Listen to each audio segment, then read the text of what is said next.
thriller of the night. What a finish last night. Mavs, Grizzlies, Luka Doncic. This was magic. Pick it up fourth quarter. Less than 5 to go. Mavs down 6. Doncic working on Ja Morant. This step back. Look at him.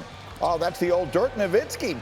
That's Doncic getting it going. Cuts the lead to 4. 30 seconds left. Mavs down by 3. Doncic takes the handoff. Going strong to the hole. Doncic cuts it to 1. 2 seconds left now. Here's your ball game. Mavericks down by 2. This is the play they draw up. Got to get it in. Here comes Luka at the buzzer. Oh, he throws up a one-handed 3, and it's good. Mark Cuban wants to know, was it a 2? Was it a 3? Guess what? It's a 3. That's your ball game.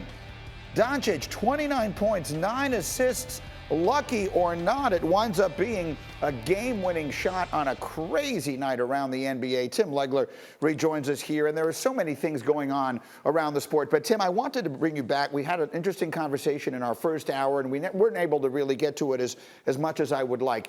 Because the spotlight game last night was Sixers and Nets, and so many of the Nets stars don't play. And we're in a circumstance how in this compressed schedule that we have in the second half of the season, we're seeing more and more of this. The people you talk to around the sport, what are they saying and what are the concerns?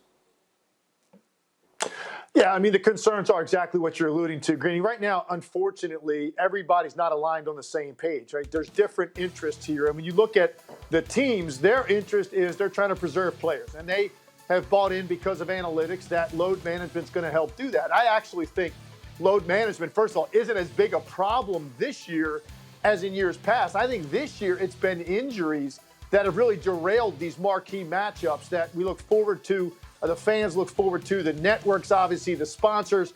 All of those people are losing out because you get these matchups that you circle and you want to see teams at full strength, and it's just not happening this year. It's at an alarming rate, really, when you look at the top guys in this league. I don't think there's been a season in which the top 20 players in the NBA have missed more games than they have this year. That's obviously a big problem, but the teams are looking at it like, even with the guys that have legitimate injuries, we're going to err on the side of caution because of the compressed schedule, because of the shorter offseason. We want these guys to be fresh for the postseason when it matters most. So we're going to take a little bit longer, even with what seems like fairly minor injuries in a lot of cases. Guys are just taking longer to get back.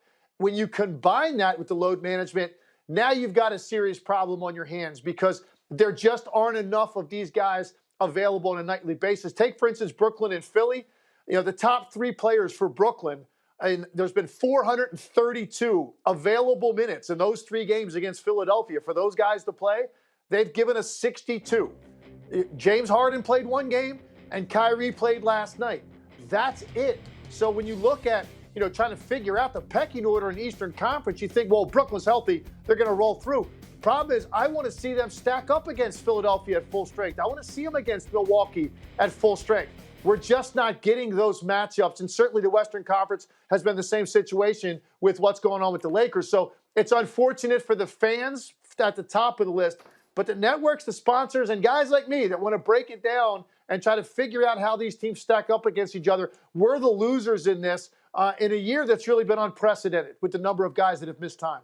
Yeah, it's a very complicated situation. We'll dive into it a little more on radio later today. Thank you, Legs. Great to see you. Thanks for getting up and jumping in here. Meantime, want to make sure everyone knows we got a really good NBA doubleheader coming your way tomorrow night. It begins with the Clippers visiting their old coach, Doc Rivers, plus Joel Embiid and the Sixers. Then at 9:30 Eastern, the surprising Knicks square off against Luka and the Mavs. That's your doubleheader tomorrow night on ESPN.